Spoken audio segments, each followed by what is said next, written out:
Chemistry, ये नाम सुनते ही क्या आता है जहन में? शायद लैब, टेस्ट ट्यूब्स, मुश्किल मुश्किल से फॉर्मूले, है ना?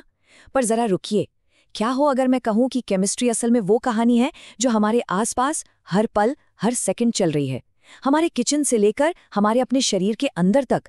ये उन तमाम रहस्यों से पर्दा उठाती है जिन पर हम शायद कभी गौर भी नहीं करते। जैसे सोचिए, कभी बहुत ज्यादा मसालेदार खाना खा लिया और फिर सीने में जलन होने लगी। हम सब ने कभी न कभी ये महसूस किया है। तो ऐसे में क्या करना चाहिए? कुछ लोग कहेंगे नींबू पानी पी लो, कोई कहेगा सिरका, तो कोई बेकिंग सोडा का घोल। सही जवाब क्या है? कमाल की बात यह है कि इसका जवाब किसी बड़ी साइंस की किताब में नहीं, बल्कि बड़ी सिंपल सी केमिस्ट्री में छुपा है। अच्छा, एक और चीज कभी ध्यान दिया है? कपड़े पर अगर हल्दी का पीला दाग लग जाए और जैसे ही उस पर साबुन लगाओ वो तुरंत लाल भूरा हो जाता है। ये कोई जादू टोना नहीं है। नहीं, ये है प्योर केमिस्ट्री। हमारे रोजमर्रा के इस्तेमाल की चीजों के बीच होने वाला एक छोटा सा केमिकल रिएक्शन। तो चलिए आज के इस सफर पर एक नजर डालते हैं। सबसे पहले हम जानेंगे कि ये एसिड्स और बेस मतलब अम्ल और क्षार हैं क्या भला। फिर देखेंगे कि इन्हें पहचानते कैसे हैं, लिटमस टेस्ट से। इसके बाद समझेंगे कि जब ये केमिकल्स आपस में मिलते हैं तो क्या होता है। फिर बात होगी पीएच की पावर की, और आखिर में हम देखेंगे कि नमक का मतलब सिर्फ हमारे खाने वाले नमक से कहीं ज्यादा है। तो शुरू करें हमारा पहला पड़ाव, अम्ल और क्षार हर जगह। चलिए पता लगाते हैं कि हमारे खाने में जो खट्टा और कड़वा स्वाद आता है उसके पीछे का साइंस क्या है। तो देखो, बहुत सिंपल है। जो चीजें स्वाद में खट्टी होती हैं उनमें होता है एसिड यानी अम्ल, जैसे नींबू का रस, संतरा, सिरका। और जो चीजें स्वाद में कड़वी होती हैं, थोड़ी कसैली सी, उनमें होता है बेस यानी क्षार, जैसे बेकिंग सोडा। या कभी गलती से मुंह में साबुन चला गया हो तो उसका स्वाद याद होगा। बस यही इनकी सबसे पहली और सबसे बेसिक पहचान है। लेकिन एक मिनट, अब हर चीज को तो हम चक्कर नहीं देख सकते ना। मतलब साबुन खाना कोई अच्छी बात तो नहीं है। तो फिर पता कैसे चलेगा? यहीं पर एंट्री होती है हमारे अगले हीरो की, हमारा दूसरा section, the great litmus test. इसके लिए हम इस्तेमाल करते हैं इंडिकेटर्स का, हिंदी में कहे तो सूचक। ये एक तरह के केमिकल जासूस होते हैं। इनका काम बस इतना है कि जैसे ही ये किसी एसिड या बेस के कांटेक्ट में आते हैं, ये फौरन अपना रंग बदल लेते हैं। और सबसे फेमस जासूस कौन है? लिटमस। ये एक खास तरह के पौधे लाइकेन से निकाला जाता है और सबसे कॉमन इंडिकेटर है। और इसका रूल तो इतना सिंपल है कि भूलना मुश्किल है। बस इतना याद रखिए, एसिड मतलब अम्ल नीले लिटमस को लाल कर देता है और बेस यानी क्षार लाल लिटमस को वापस नीला कर देता है। सिंपल है ना? नीला से लाल मतलब एसिड, लाल से नीला मतलब बेस।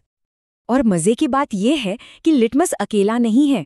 हमारी प्रकृति तो ऐसे जासूसों से भरी पड़ी है। याद है शुरू में हमने हल्दी के दाग की बात की थी? हल्दी खुद एक कमाल का नेचुरल इंडिकेटर है। साबुन जो एक बेस है, जैसे ही हल्दी के पीले रंग से मिलता है उसे लाल भूरा कर देता है। इसी तरह लाल पत्ता गोभी और हाइड्रेंजिया या पिटूनिया जैसे फूलों की पंखुड़ियां भी हमें बता सकती हैं कि कोई चीज एसिड है या बेस। अच्छा, एक और कमाल की बात बताऊं? कुछ इंडिकेटर्स रंग नहीं बल्कि अपनी खुशबू बदलते हैं। हाँ, सच में। इन्हें कहते हैं ऑल्फैक्टरी इंडिकेटर्स। मतलब इनकी गंध एसिड या बेस में बदल जाती है, जैसे प्याज या फिर वेनिला एसेंस। है ना इंटरेस्टिंग? तो अब तक हमने एसिड और बेस की पहचान करना सीख लिया। अब देखते हैं असली एक्शन। क्या होता है जब ये केमिकल्स आपस में मिलते हैं? चलिए शुरू करते हैं हमारा तीसरा सेक्शन, जब रसायन क्रिया करते हैं।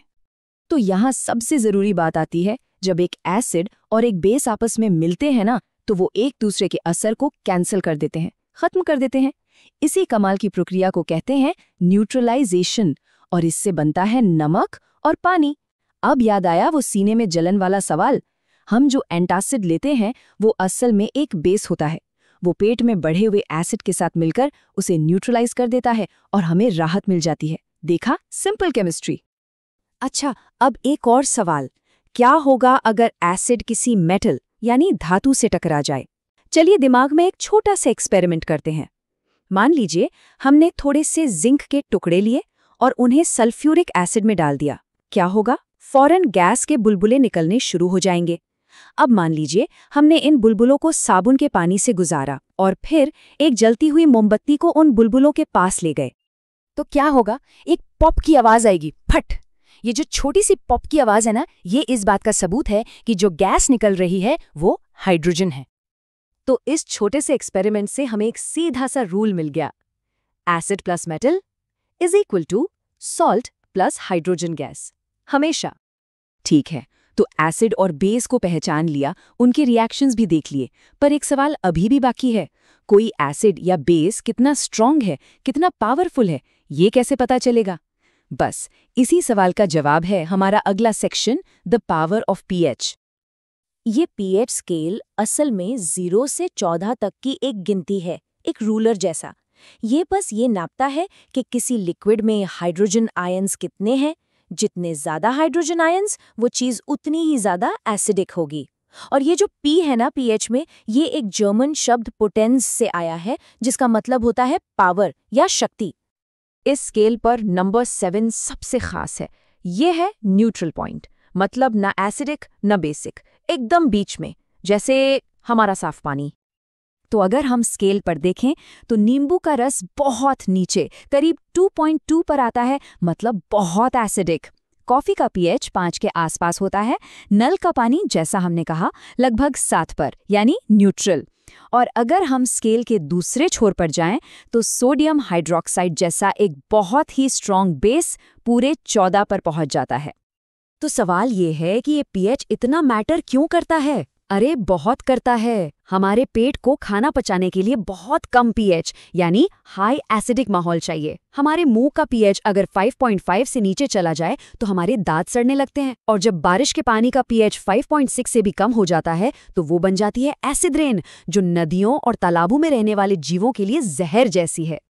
और इसी के साथ हम आ गए हैं अपने आखिरी पड़ाव पर। अच्छा, जब नमक शब्द सुनते हैं तो दिमाग में क्या आता है?